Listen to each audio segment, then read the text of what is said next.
Welcome to the Ambitious Coach Podcast. This is a place where driven, determined coaches learn how to get off the business growth struggle bus and learn how to build a wildly profitable online coaching business. I'm your host, Allison Henderson, corporate dropout to six-figure social media business coach. I'm going to show you how I've been able to create the business of my dreams organically, all through utilizing my social media platforms. So pull up a seat, take some notes, and get ready to see your life and bank account transform.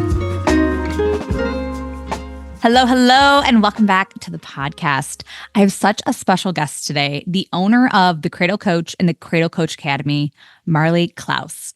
I've known Marli for over 2 years now. During these 2 years, I've witnessed her quit her corporate job, grow a successful sleep consulting business, and buy and completely dominate in being the owner of the Cradle Coach and the Cradle Coach Academy.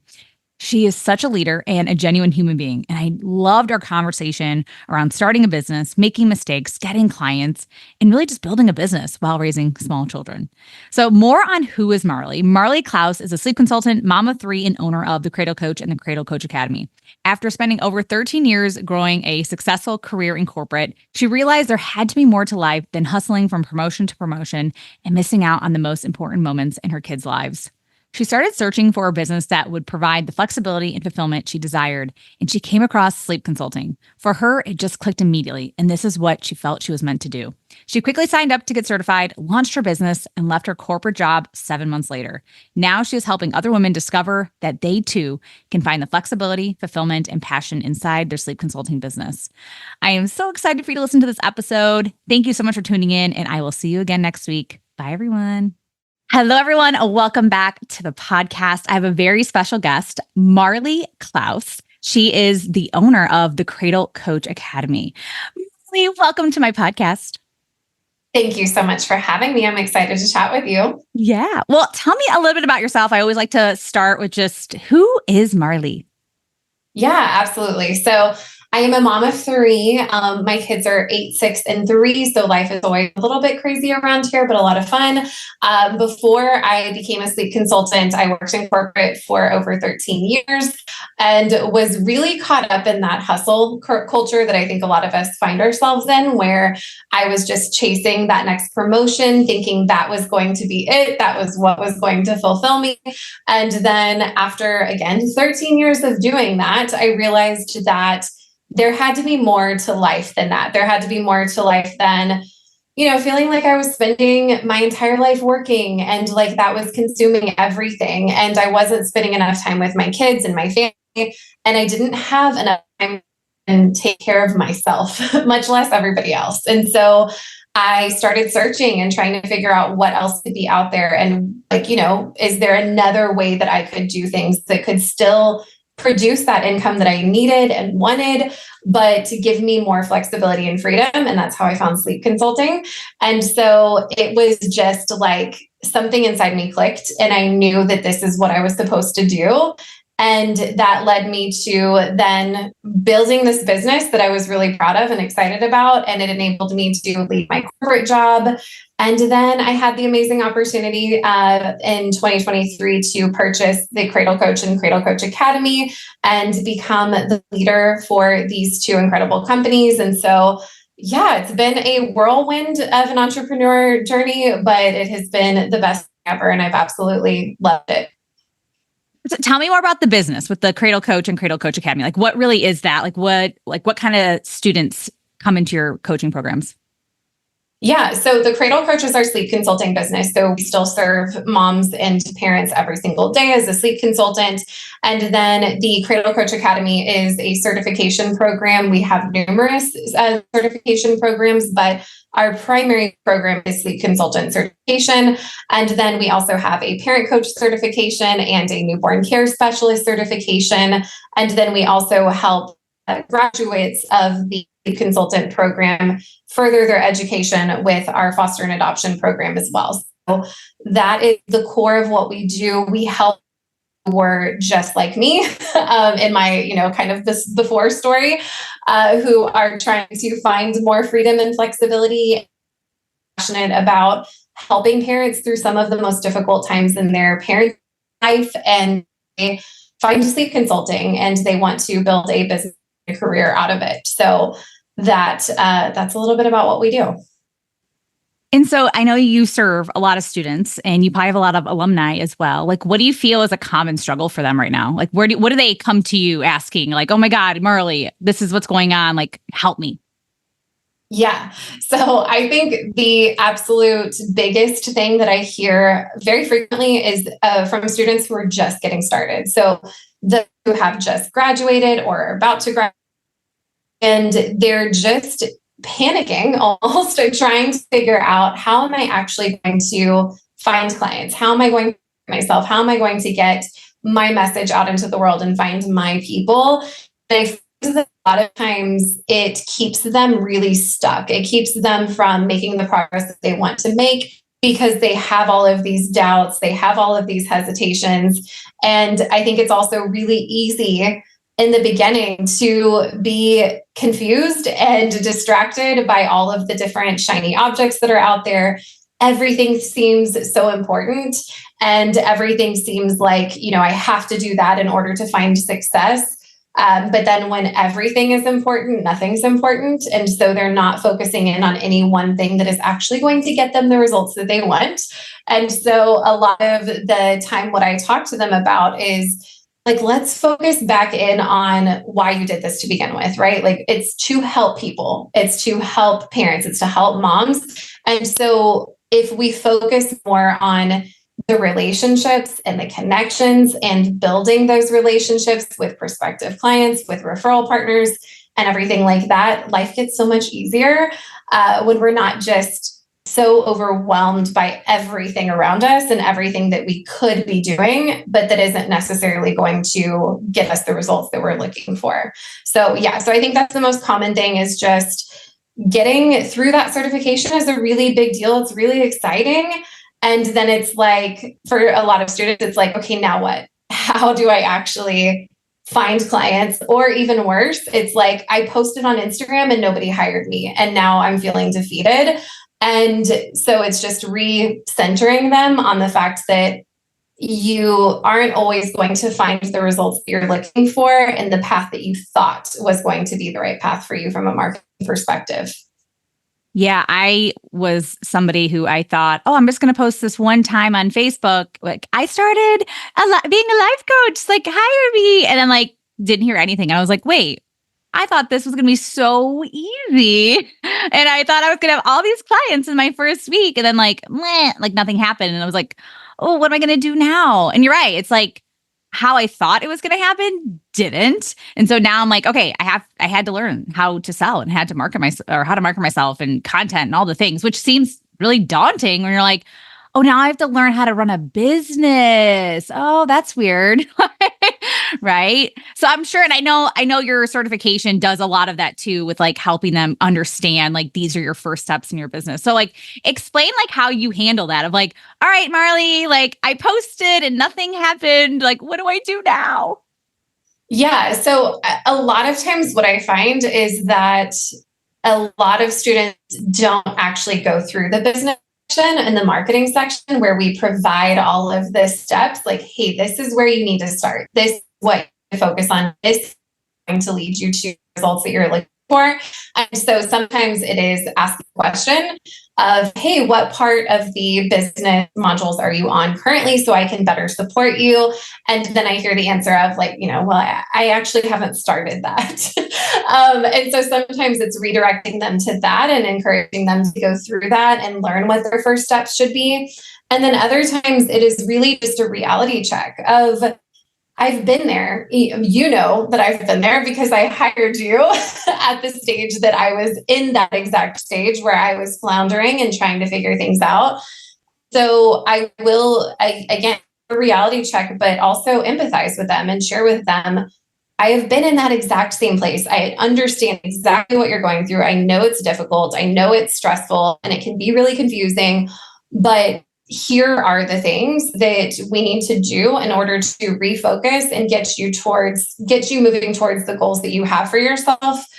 And so with posting specifically, whenever I hear that comment of, like I've been posting on Instagram and clients aren't coming, or only one person likes it a day, or it's not reaching anybody, then again, it's a reality check of that's not uncommon. That's what's probably going to happen for some time. And so then I lean into, how are you connecting with people? What are you doing to build relationships? What are you doing to reach out and build those connections beyond just posting and waiting?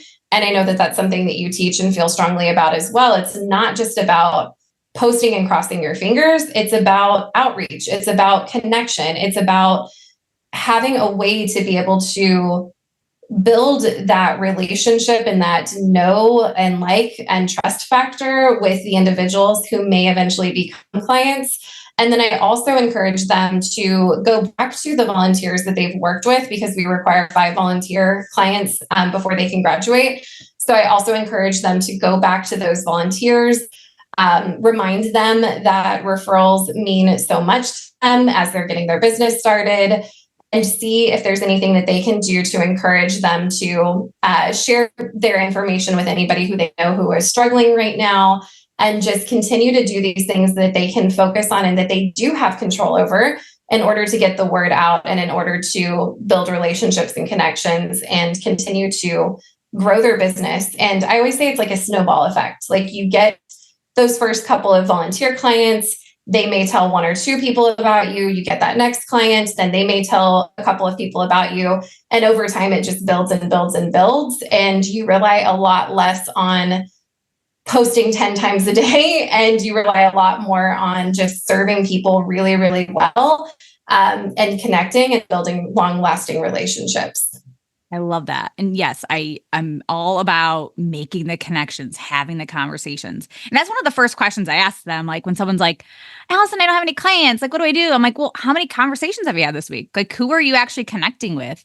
And of course they're all like, well, I've been posting every day. I'm like, that's great. Cause that is a part of this whole like business a part of your business foundation is to be posting content and attracting your tribe, but also like, who are you really connecting with? And I love that you said too, that like, reaching back out to people you've already worked with, because guess what? Those people already love you. Like, hopefully they got results, and like, they're way more likely to shout from the rooftops how amazing you are than somebody who doesn't know you at all. Right. So I love that you have like, utilize referrals, utilize your past clients, utilize people that already love you.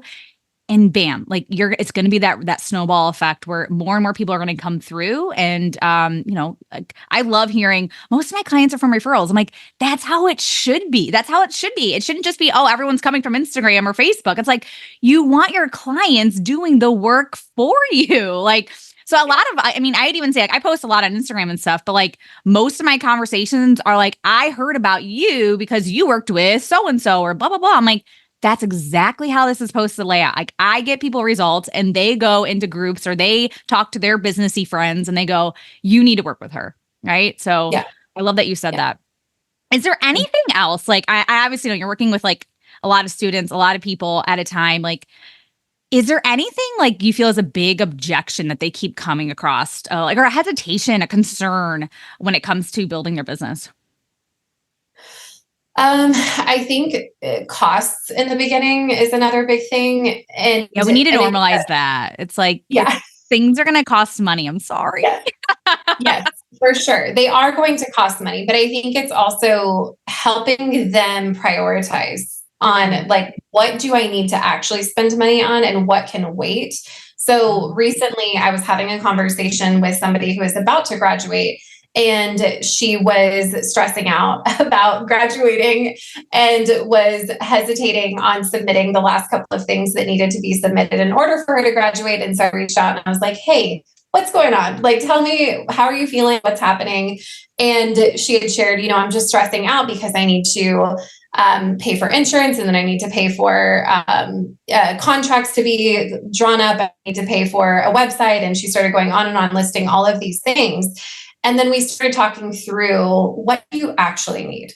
Like, here's what we provide in the course. You don't need to go out and create contracts. You don't need to do all of these things.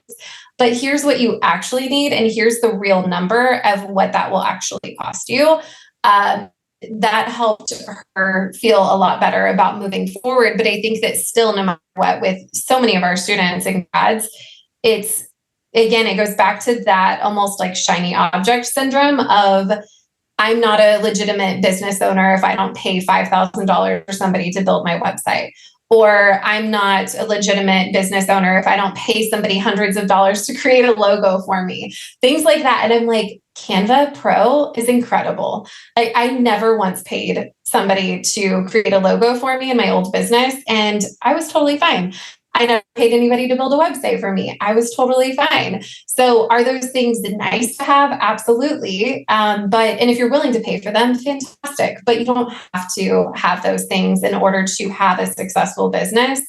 So yeah, I would say that that's one of the big things that comes up often is just the cost and making it feel so much larger than it is, and not realizing you don't have to do everything all at once. You can find clients without having a $5,000 website.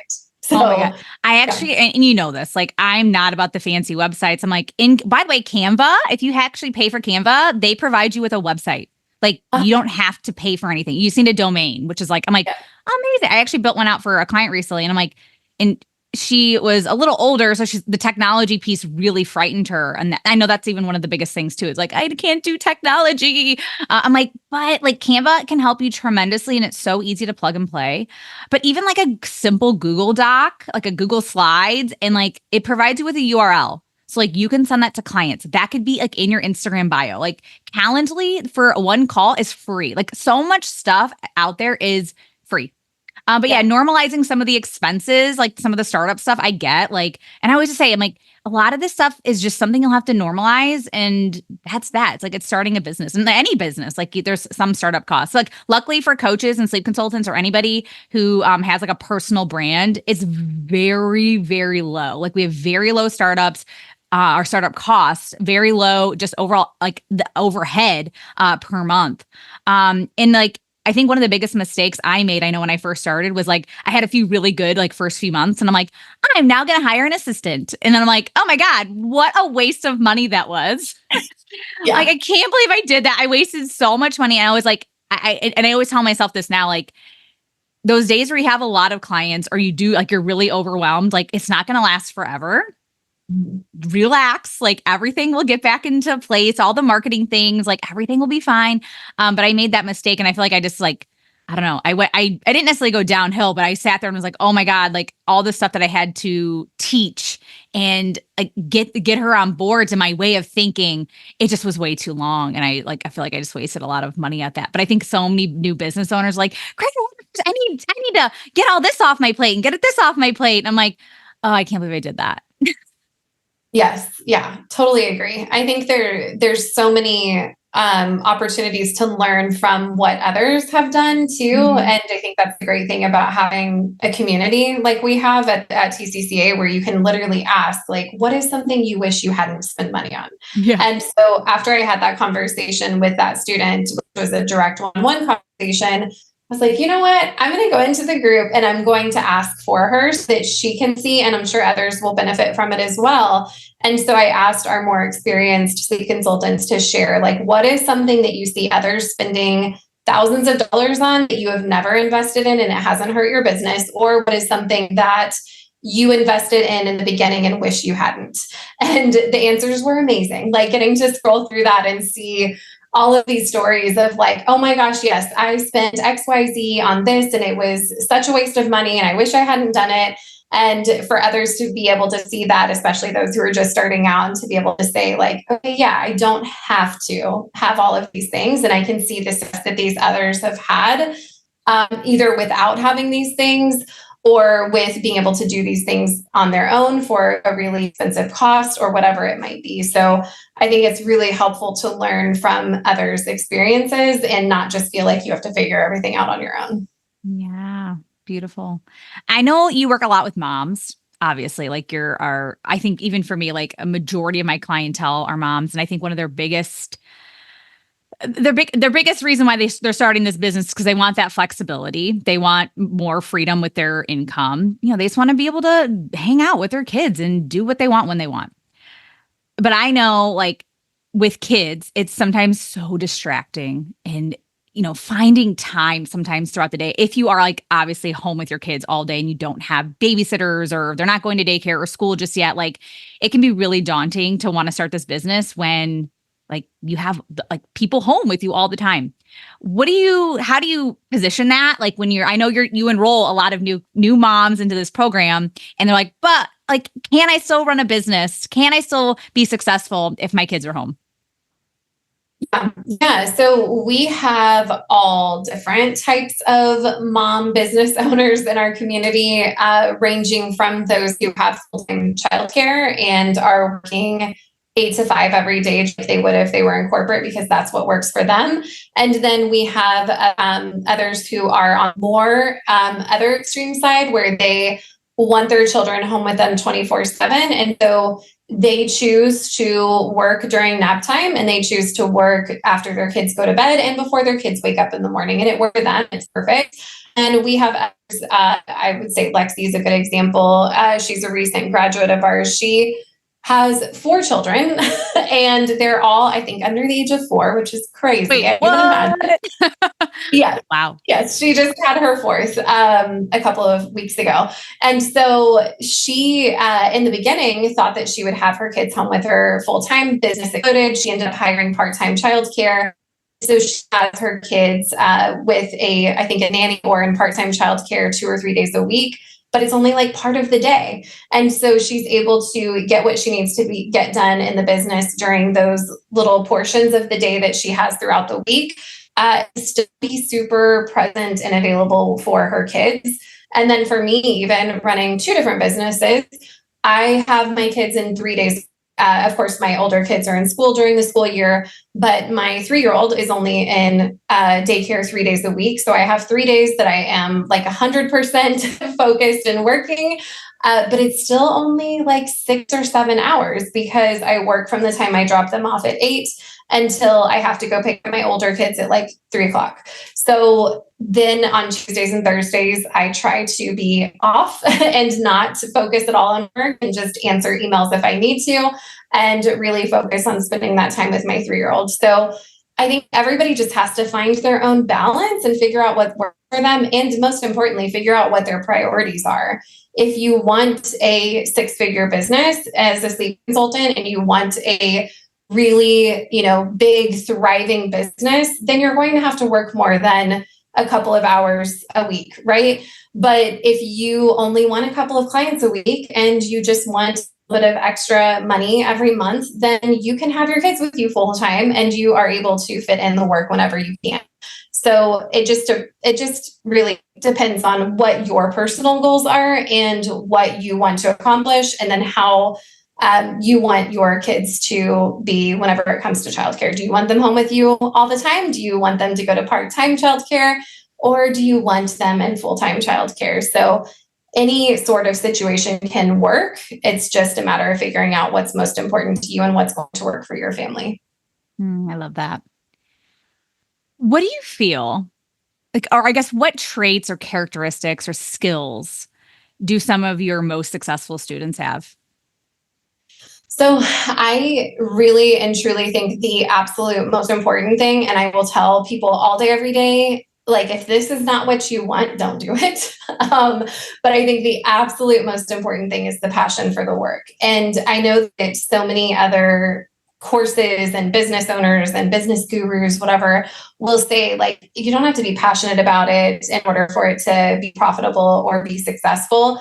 But I don't believe that at all, especially when it comes to sleep consulting, because again, you have to think about like who we're serving. You have to think about the fact that we are serving moms who in some cases really need our support and they may not have another person to lean on. And so they are going to be reaching out often.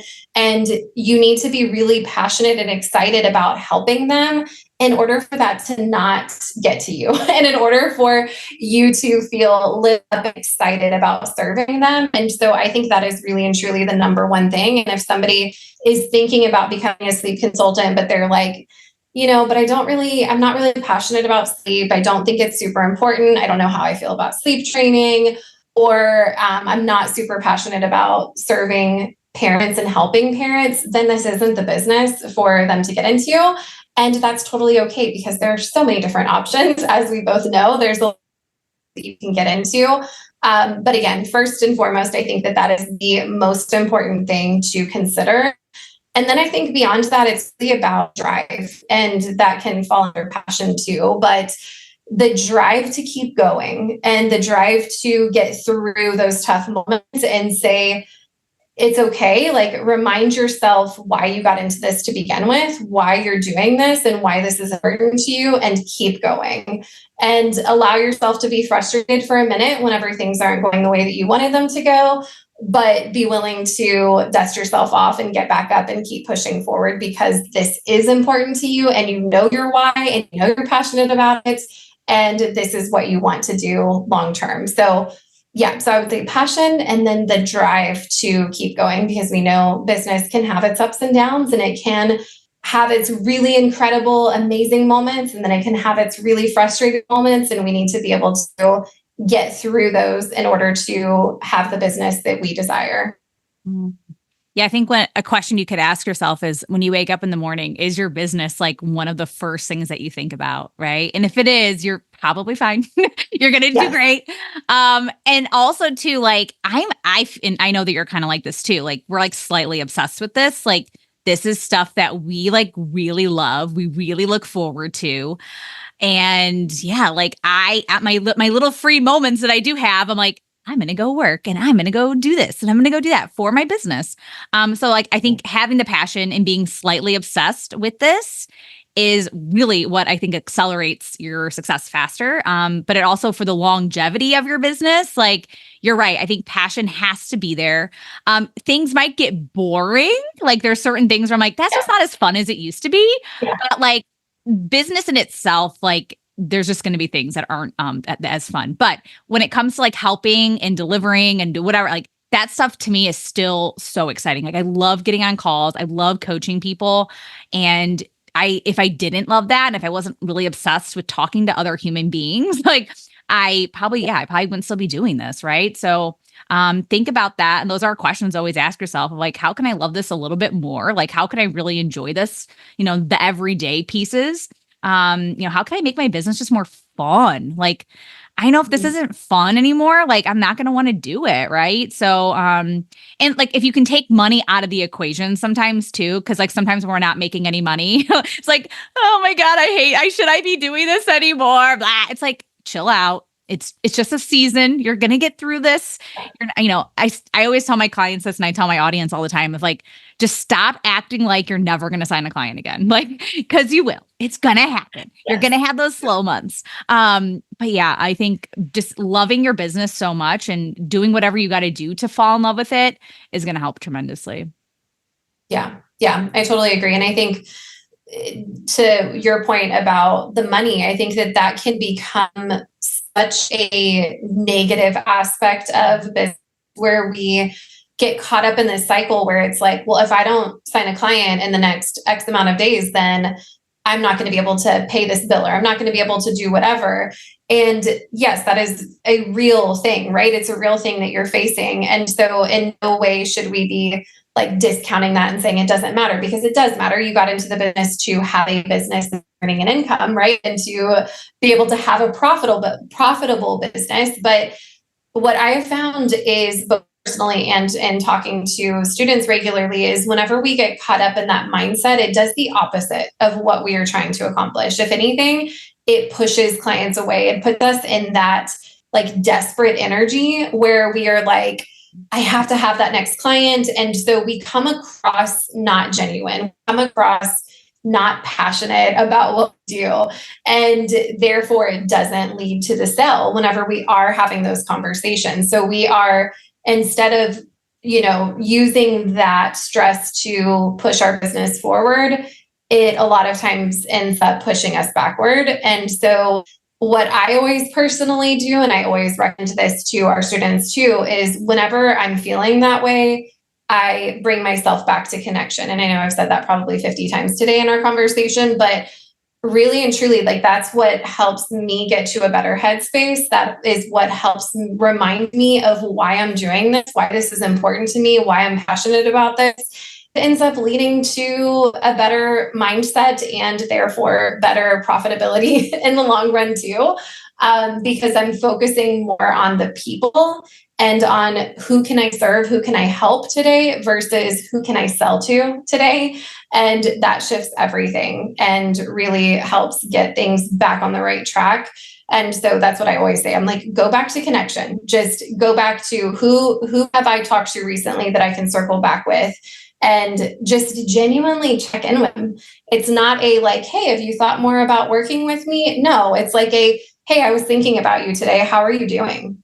And hope that that opens up another conversation that you can have with them. And then, yes, it may eventually lead back to, I'm ready to work with you. But if not, you at least got to, like, I guess, stoke that fire and that passion and that excitement that you came into this business for by being able to go back to that connection piece. Yeah.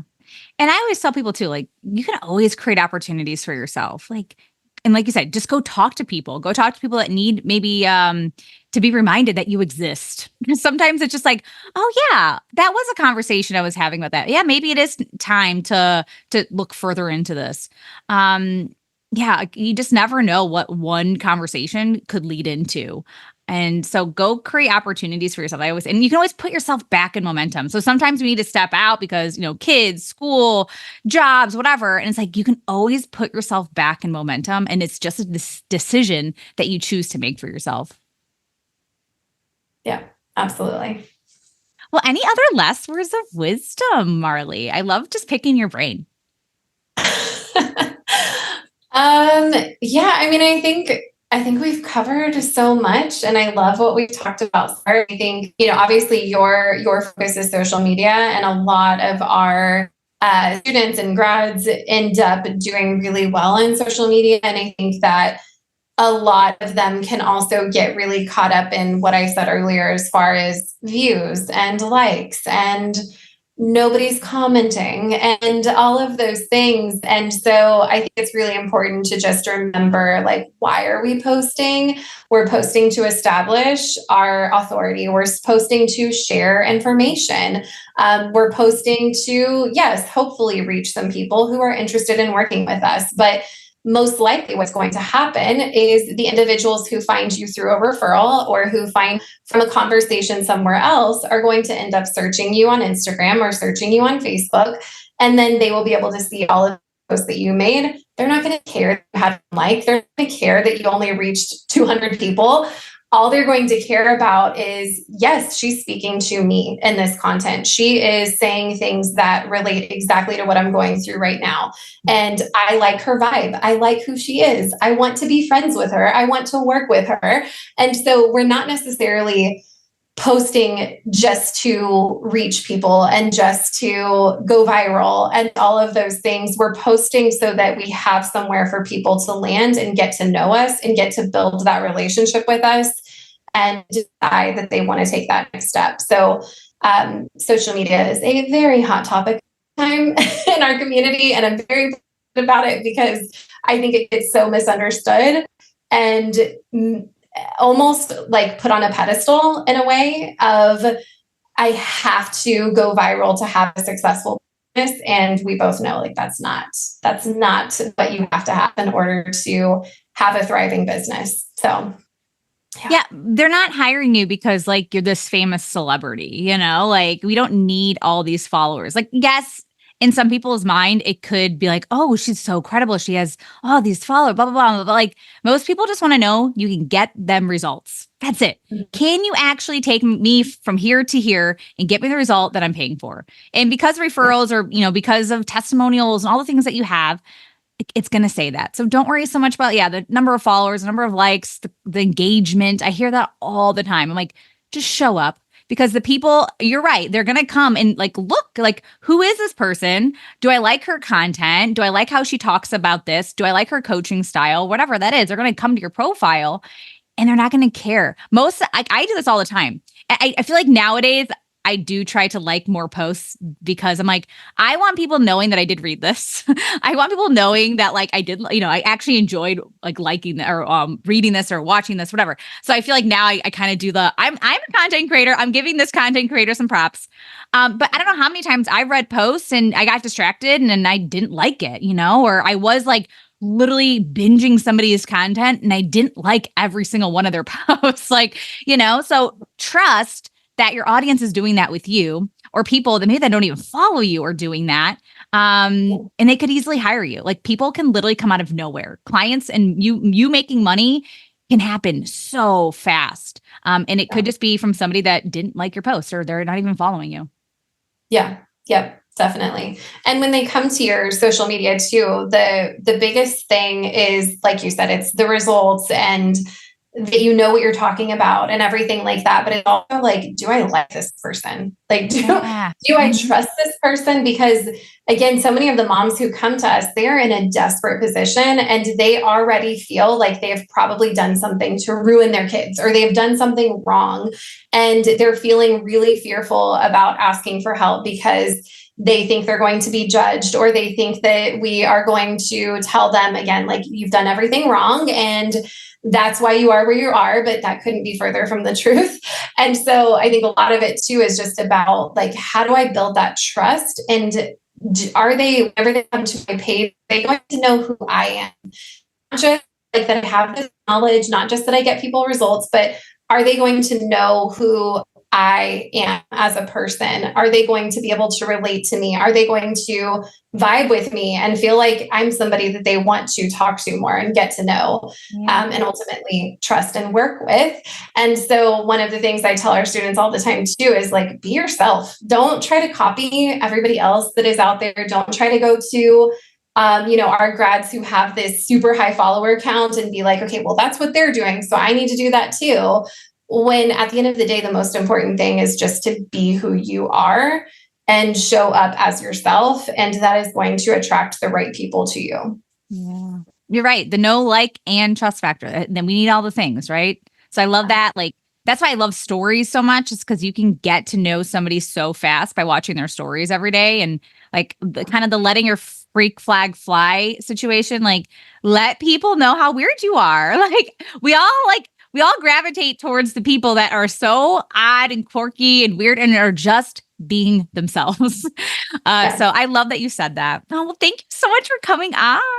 How can people follow you? Like, how can people get in touch with you? Yeah, so the best place is going to be on Instagram at the Cradle Coach Academy. That will always be me directly that is answering. I'd love to chat with anybody who has any questions. Perfect. Well, thank you, Marli, for coming on. I'll talk to you soon. Thank you. Thank you for listening to the Ambitious Coach podcast today. A couple favors before you go. If you found this episode helpful, please take a screenshot and share it on Instagram. Most importantly, don't forget to tag me at Allison Henderson _coach. That's ALLISON Henderson _coach. And lastly, please take a minute to rate this episode and leave a raving review on Apple Podcasts, Spotify, or wherever you tune in to listen. Okay, ambition is great, but it's time to get to work. Take action and commit to being 1% better every day. Once again, thank you for tuning in, and I will see you again next week.